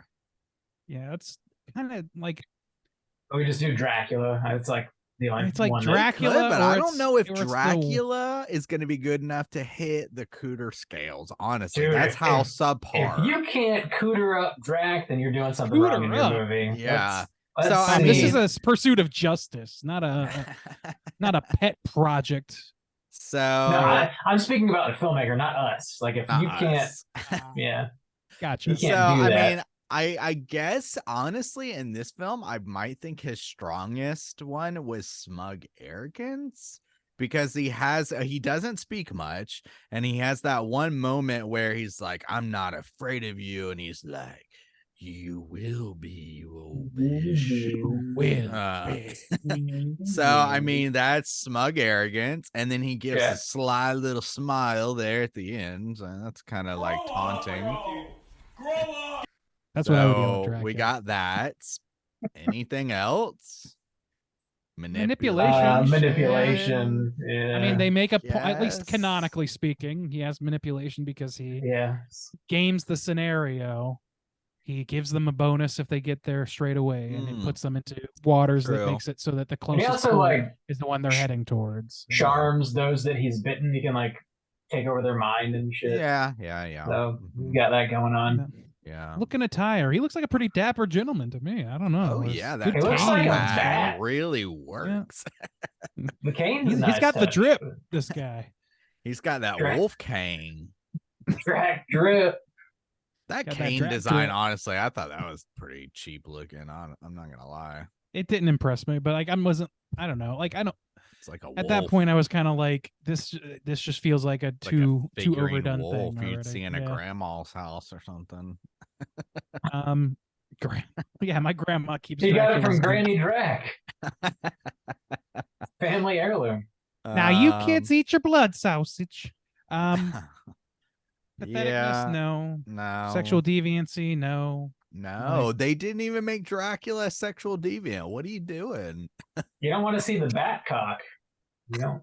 I don't know. I mean, speak for yourself. He doesn't. I guess there's I no one did. like he doesn't. Drac is like straight. He is straight. He's not going to seduce one of these boys, and there's no ladies except for the one he's already seduced. I didn't get that. He's an Tom, but alpha. Yeah, I didn't get that at all. He's straight. You hear me? I feel like Dracula's only turning down his collar. You know what I'm saying? Oh shit. No, He's I don't know. getting I don't it think that in. there's nothing sexual about this movie at all. We At all know all. Dracula's pan. Come on. But that is he's three. a bat. He's a wolf. He's fog. He can fuck whatever he wants. Dude, when you roll He's through a Drac fog. fog, he is He's fucking you. fine. He is fucking your lungs. You're just strolling through a fog, and then Dracula reforms from the fog. Is like nice. Smokes a cig. Nice.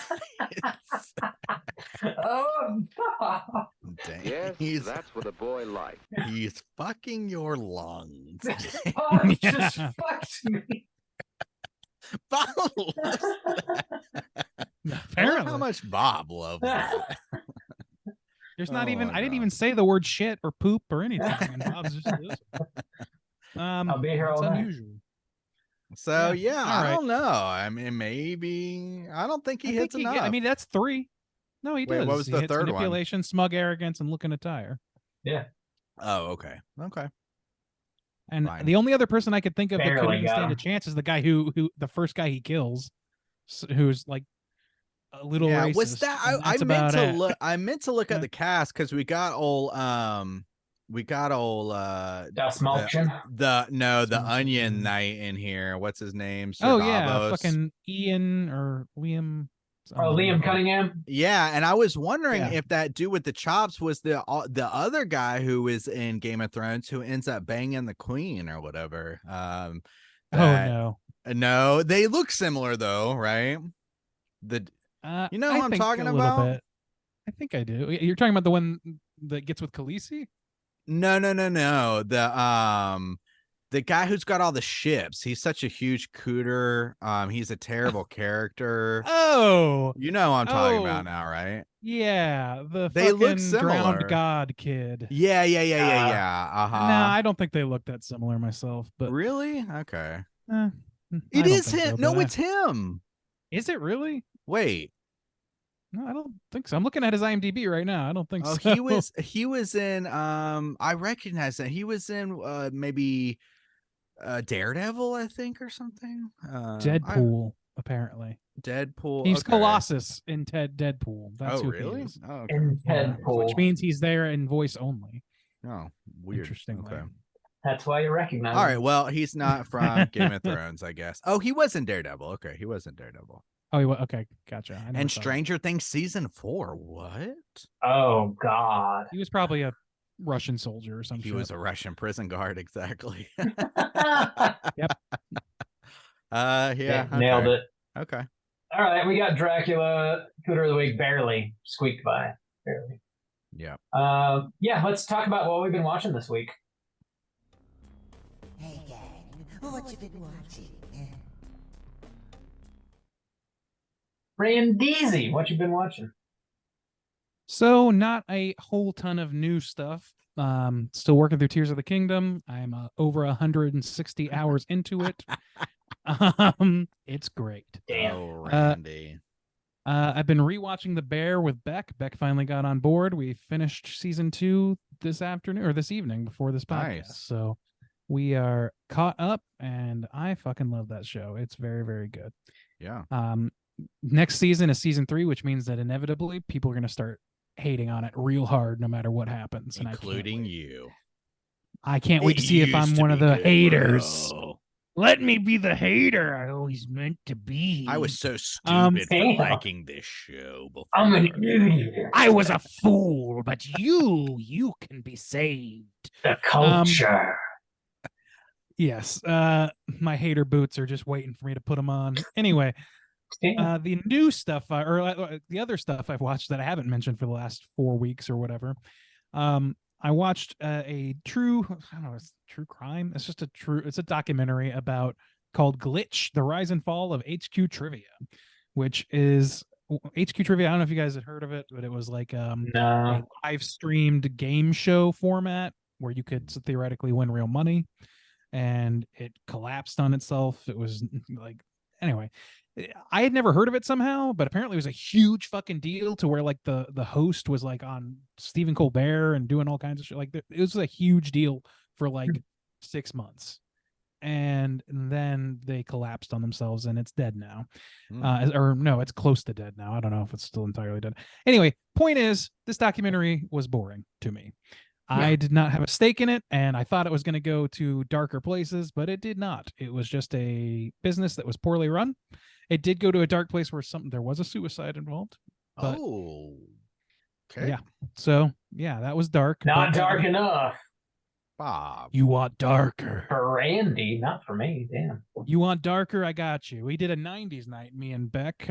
Watched a couple movies from the 90s, one of which Beck hadn't seen, which was Fargo. We got to watch that. That one gets pretty fucking dark. Yeah. It's a great movie, though, man. God damn if the Coen brothers can't make a good movie. I don't think I'm breaking any new ground by saying that. And then last, Hot takes another... Yeah, I know, really. And now for another hot take, Office Space. What a great fucking movie that is. What? Yeah. Never heard of it. Office Space. The Office? Love it. Love It's it. like Dilbert if it was made by Yeah. a not racist. That's what she said? Mm-hmm. I guess. Same thing? Uh-huh. Yes. Yes. Wait a minute. Did I say The Office? Did I say The Office? No, No. I'm Okay, I, was like, Justin's I did say fucking with you. Dilbert, right? I don't want to accuse Michael Schur of being a racist. Anyway, yeah, Office that's it. Space is amazing. Office yeah. Space. Yes. It's a great movie. Watch it if you haven't. Yeah. Okay, cool. Juice, what you been watching? I watched a new film called Cobweb, and that one was pretty good, I think. One thing I will say about that movie is it's got some great Halloween vibes. It's got some Everybody great says Halloween. that. I'm dying to watch it just for that. I mean, just the people. Good. The people in the movie have a pumpkin patch in their backyard. There's jack-o'-lanterns galore. There's the main character's an elementary school kid. They're carving pumpkins in their class one day. There's class decorations, Halloween stuff. So it's got all the vibes. And Anthony Starr is in it. Who is he's in that superhero. Homelander? Yeah, From The Homelander, Boys? thank you. Oh. From The Boys, yeah. He's in it. And I think it's got some good things going for it. It's got some not so good things going for it too, unfortunately. But I think at some point we'll be covering it in some capacity, maybe a mini cast, maybe yeah. So I won't go too much into it. But for the spooky vibes, I thought I had them, and they were pretty good spooky vibes. Which is going to be a trend because I'm going on a kind of last summer trip to the beach this weekend, and I was saying like, I'm gonna hold off all of my my Halloween watches until after that, but that one kind of broke it with all the pumpkins and everything. So I have been watching some Treehouse of Horrors. I think the most recent one I watched was 20, because that's where they kind of start getting good again. And it was one that actually spoofed Twilight. And even though I don't like Twilight, or I've never seen Twilight, it was actually a pretty funny spoof. So Sure. I know. Well, I'm pretty critical on some of the newer, which that's not even that new, but No, but I was sharing your I've never seen Twilight ruse. I We gotcha. know. I've never seen it. That's an Edward. I don't know. So I watched that. I also watched this is something I watched last year, and I watched as a kid, but it's on Disney Plus, so I watched it again. It's called Lonesome Ghosts. It's only 8 or 9 minutes from 1937. It's an old Mickey Mouse cartoon where Mickey and Donald and Goofy are ghost hunters, and the ghosts call them to their own house to fuck with them. And so it's just this kind of it's a good little short. And so if you got Disney Plus, it's on there. And that kind of then recommended me some like really old stuff. And since football's kicking off too, there is these like I guess also too, Disney's doing their like 100th anniversary or something like that. Because there's this category on Disney Plus called like Disney 100. And one of the things that it recommended me after I watched that short was there are these Goofy shorts where they used to make them, and they're like how-tos, like how to do something. And it's one of those things that's almost got like a narrator, and Goofy does it in a really kind of ridiculous way. So one of them was how to play football, but it was made in 1944. So all the tropes about football are like the fucking oldest imaginable about football. So it's really funny because like half the plays they call are like, give it to the halfback, and I'm like, holy shit. That's really cool. Yeah, it is pretty cool. Damn. So yeah, 1944. It's just called How to Play Football, and it's just a goofy little short, and then he's got a bunch of them. I might watch some more. So I watched that. And also and then the final thing, I watched Honey, I Shrunk the Kids. Rick Moranis. Boy. Yeah. That's horror. Yeah, true horror. It was fun. I hadn't seen it in a while, and I used to watch all 3 of those movies a lot when I was a kid. And it held up pretty good. I've been watching like Homeward Bound. I watched Mighty Ducks recently, so I've been watching a lot of those like old school films. And for the most part, it held up pretty good. Maybe not as good as I thought it would, but that's another one that has a lot of fun practical effects that for the most part hold up in a dated kind of way, but still in a way that looks like impressive. Like they're walking through the grass and giant Lego and stuff like that. It's a lot of fun. So another big plus for practical effects on that. And but yeah, that's all I've been watching. Bob, what you been watching, my guy? Getting into Halloween stuff?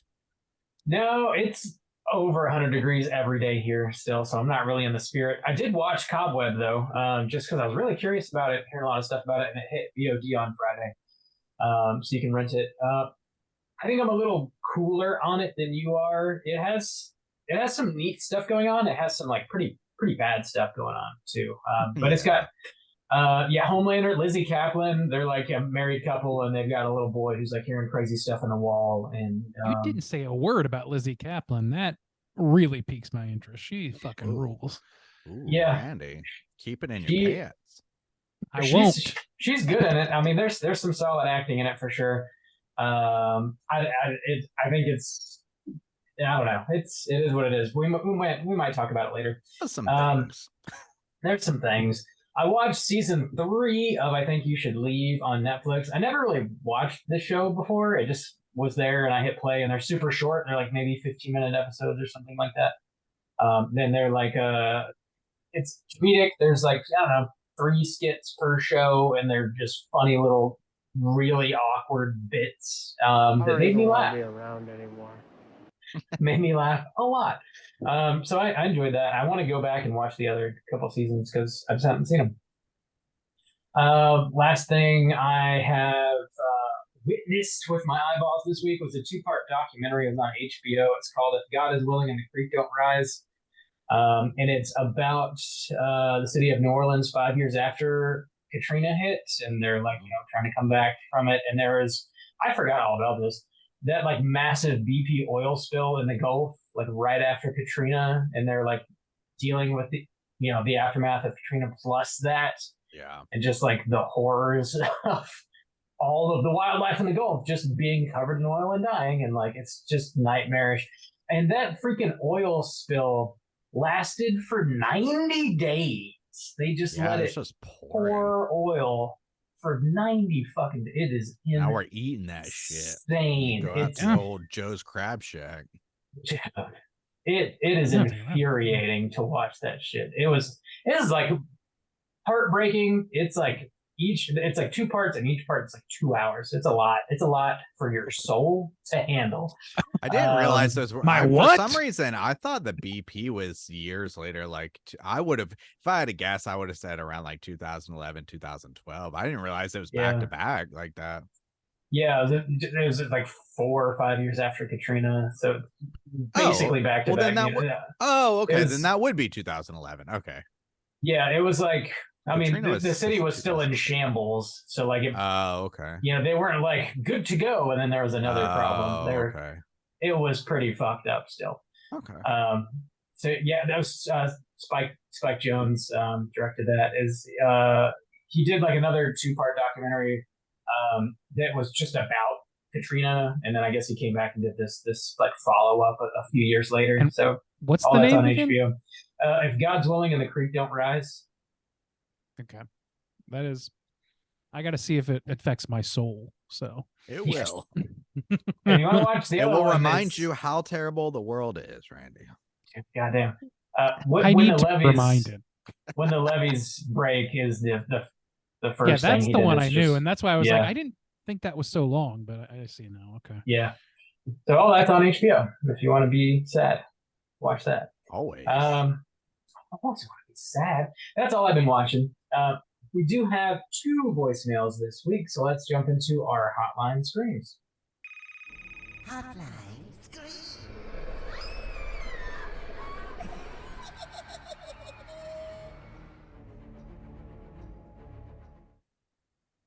If you would like to call in and leave a voicemail to be featured on next week's show, hit us up at 904-638-3231. 2 voicemails. First up, we're going to hear from our boy Corey. He called in. He's got a shit story. He's calling in with a shit story. Yay! Oh boy, Here we Bob, go. you did this. Yes, I did. Here we go. So apparently we're doing stories about shitting ourselves. I'm a couple of days late. It's Corey, if you don't know the voice by now.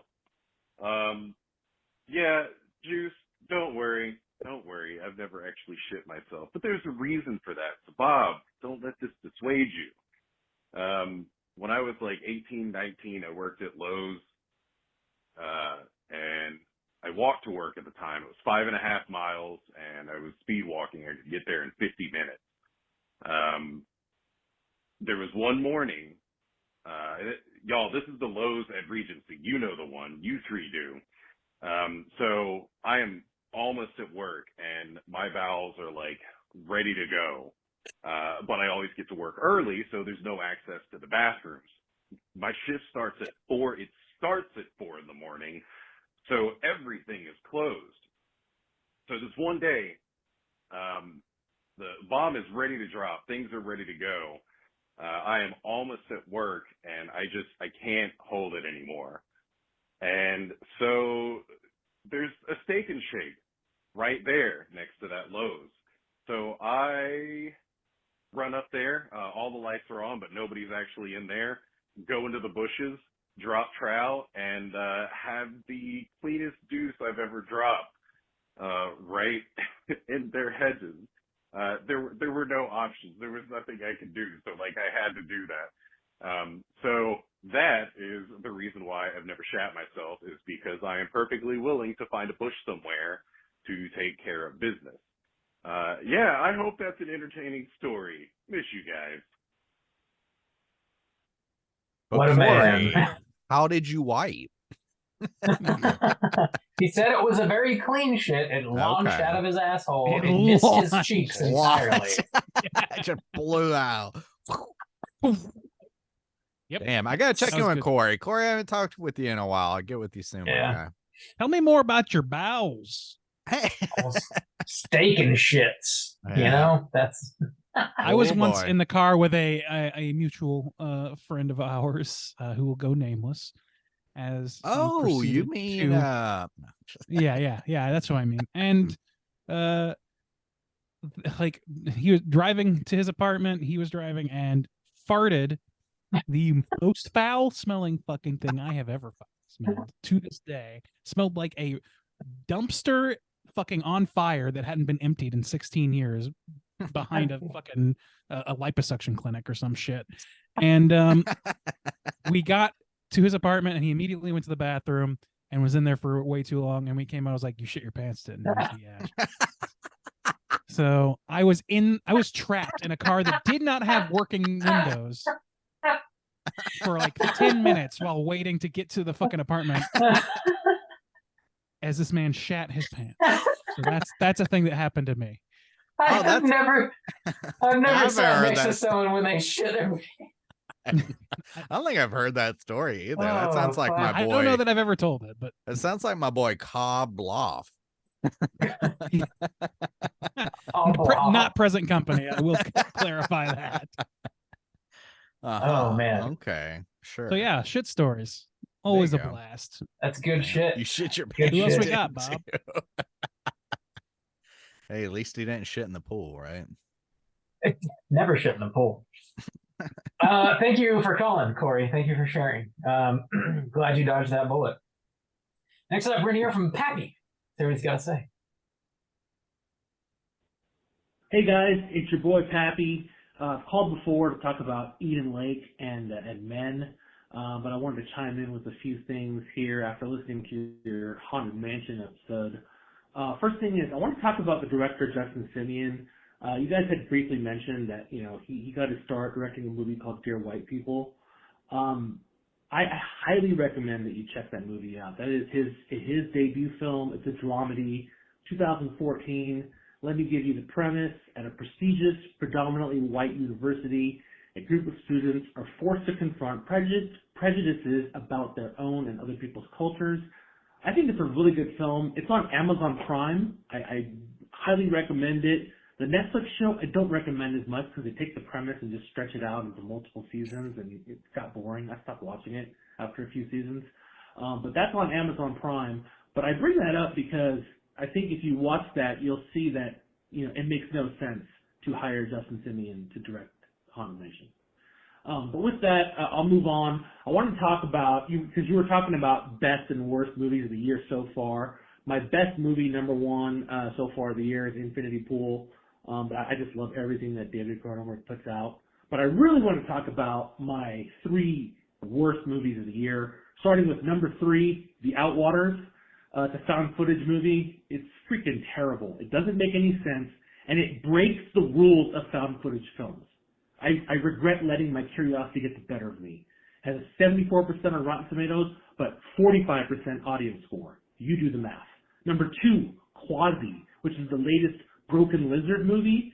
It's 1 hour and 39 minutes, but it would have been better if it was 9 minutes long. Once they start repeating jokes that weren't even funny to begin with, I was waiting to be put out of my misery. And my number one worst movie of the year, I will fight anyone who says anything's worse than this piece of shit, Fool's Paradise, which is the directorial debut of Charlie Day, which was actually made like 5 years ago, but finally got released now. I would rate this 0 stars if I could. It is literally one of the worst movies I have ever seen. It is just beyond, it's beyond just unfunny or painfully unfunny. It is absolutely the worst dog shit script I've ever seen. And I can't believe that it's actually a movie. Maybe for that reason alone, you should just see it to see how absolutely god-awful it is. But with that, that's it. My like I said, my 3 worst movies: The Outwaters, Quasi, and then Fool's Paradise, which may be one of the worst movies of all time. Thanks again for your time. Thanks for the show, and I'll talk to you guys later. Take care. Man, a lot to Awesome. react to there. Yeah. I'm surprised. I know Fool's Paradise didn't do so hot. Like I had heard like there wasn't a lot of buzz around it or anything like that. I haven't heard anything that negative about it. Jesus Yeah, Christ. damn. I've not seen that film. I love me some Charlie Day too. Yeah, though. me too. Yeah, I'm a fan. I tried to watch Quasi when it came out, and I made it maybe 10 minutes in. I turned that shit off. I don't know what that is. It's like a Quasimodo broken lizard thing. What is Broken looked Lizard? bad. What are we talking The about? dudes Super that made Troopers, Super Club Troopers. Dread, Oh, okay. I was like, I They're don't like comedy. understand what that is. Fear creative Fest. group. Yeah. I So gotcha. they made this Quasimodo movie. It's on Hulu called Quasi, and it was unwatchable for me. I Sounds turned terrible. Even It's just terrible. like, That sounds bad. let's make a Quasimodo comedy. What? Who's? it off. I couldn't do it. Couldn't hang in Okay. there. Ah, All right. The fucking Outwaters. Disney did it. Yeah. I didn't see You that guys- one. I know you guys watched it and did a mini cast on it. I think, right? No, Yeah. Yeah, I did. Yeah. Rob. did. Okay, okay. I thought y'all did it together for some reason. Okay. Yeah, no, I watched it. It's not good. It's a doo-doo. It's a doo-doo Oh. movie. I have heard that. Yeah. It's not good. I respect it for the big swing, but it does not. It is Yeah. like it is what I think most people see Skinamarink as being.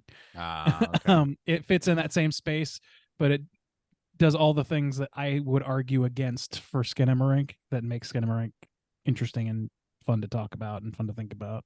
I see. I Yeah. see. It has moments, but it's not great. It's not great.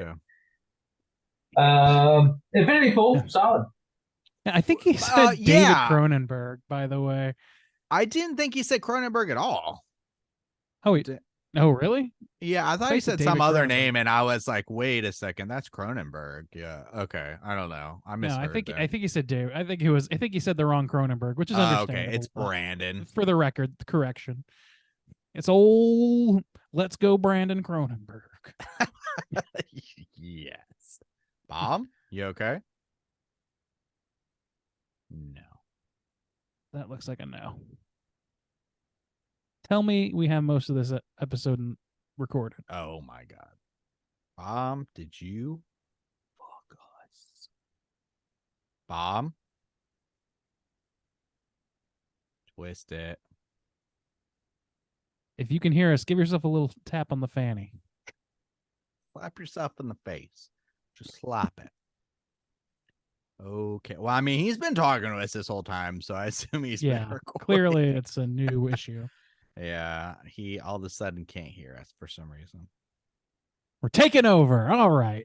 What are we talking about? Well, yeah. Talking what were about we the talking about? supremacy of streaming media. The foolishness nice? of blues. Isn't it nice not to have to store shit? Doesn't look like It's he's the tweaking best. with anything. Not to store shit. It's, Robbie is Well, he's- reconnecting to audio. reconnecting to Oh, we gotta audio. just like wrap it up. Come on, Bob.